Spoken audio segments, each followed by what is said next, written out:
ये कहानी है 1938 की, कैरली नाम के एक आदमी की, हंगेरियन आर्मी में, और वो उस कंट्री का बेस्ट पिस्टल शूटर था।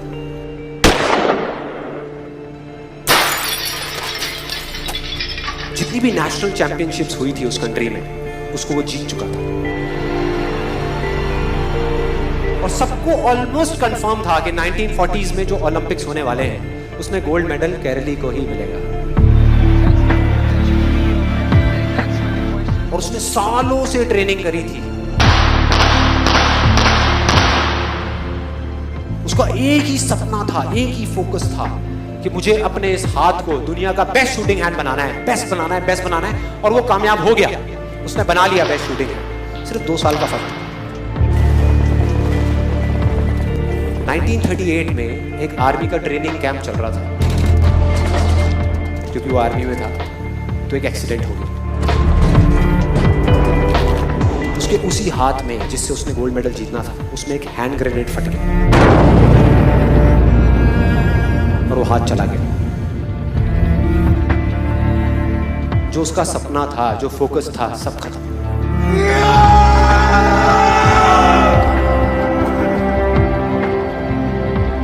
उसके पास 2 रास्ते थे। एक तो ये कि वो बाकी की पूरी जिंदगी रोता रहे और कहीं जा करके छुप जाए,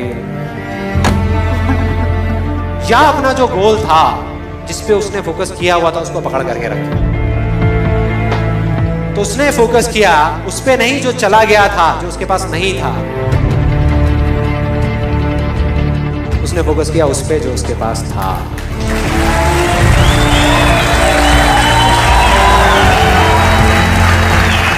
जो उसके पास था। और क्या था उसके पास में? एक लेफ्ट हैंड, एक ऐसा हाथ जिससे वो लिख तक नहीं सकता था। 1 महीने तक उसका हॉस्पिटल में इलाज चला इस हाथ के लिए, और सही 1 महीने बाद अपनी ट्रेनिंग शुरू कर दी इस हाथ के लिए।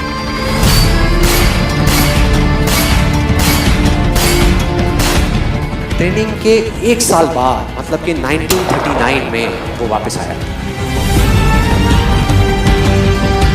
नेशनल चैंपियनशिप्स हो रही थी वहीं पे हंगरी में, और बाकी भी बहुत सारे पिस्टल शूटर्स थे वहां पे। उन्होंने जा करके उसको कंग्रेचुलेट किया, कहा कि यार देखो, ये होता है जज्बा, ये होती है स्पोर्ट्समैन स्पिरिट, कि इतना सब कुछ होने के बाद भी तुम यहां पर आए हो हमको देखने के लिए और हमारा हौसला बढ़ाने के लिए। किसी को नहीं पता था कि वो 1 साल से अपनी ट्रेनिंग कर रहा था लेफ्ट हैंड की। और उसने जवाब दिया, मैं यहां पर तुम्हारा हौसला बढ़ाने नहीं आया, तुम्हारे साथ कॉम्पीट करने आया हूं, तुमसे लड़ने आया हूं, तैयार हो जाओ। और कंपटीशन हुआ। बाकी सब वहां पर जितने भी लोग थे वो कॉम्पीट कर रहे थे अपने बेस्ट हैंड से। ये कॉम्पीट कर रहा था अपने ओनली हैंड से, ओनली हैंड से। कौन जीता? The man with the only hand, Karoly जीत गया। लेकिन वो यहां नहीं रुका। उसका गोल क्लियर था कि मुझे इस हाथ को इस कंट्री का नहीं, इस पूरी दुनिया का बेस्ट शूटिंग हैंड बनाना है। उसने अपना सारा फोकस उठा करके डाला 1940 पे, जब ओलंपिक्स होने वाले थे। लेकिन 1940s के ओलंपिक्स कैंसिल हो गए वर्ल्ड वॉर की वजह से।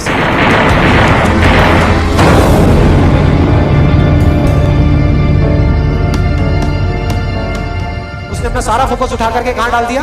1944 में जो ओलंपिक्स होने वाले थे उसके ऊपर। और 1944 में जो ओलंपिक्स होने वाले थे वो भी कैंसिल हो गए वर्ल्ड वॉर की वजह से। फिर से कैंसिल।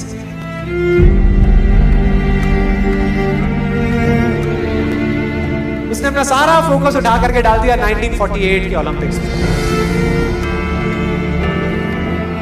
1938 में उसकी एज थी 28 साल। 1948 में उसकी एज हो चुकी थी 38 इयर्स। और जो यंगर जो प्लेयर्स आते हैं निकल करके, उनसे कॉम्पीट करना मुश्किल होता चला जाता है। लेकिन मुश्किल नाम का ये वर्ड था ही नहीं उसकी डिक्शनरी में। वो गया, पूरे वर्ल्ड के बेस्ट शूटर्स आए हुए थे जो अपने बेस्ट हैंड से कॉम्पीट कर रहे थे, और ये अपने ओनली हैंड से कॉम्पीट कर रहा था। और कौन जीता? The man with the only hand.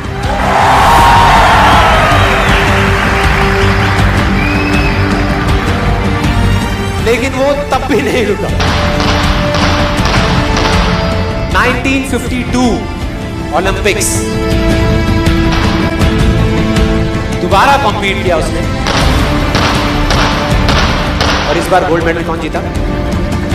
गैरल ली।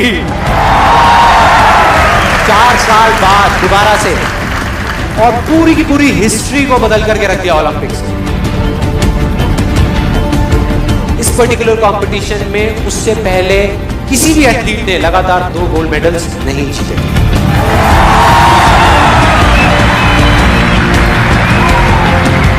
अब किसी भी लूजर के पास चले जाओ, उसके पास लिस्ट होगी बहानों की कि मैं इस वजह से फेल हुआ अपनी लाइफ में, इस वजह से मैं कुछ नहीं कर पाया। बहुत लंबी लिस्ट है।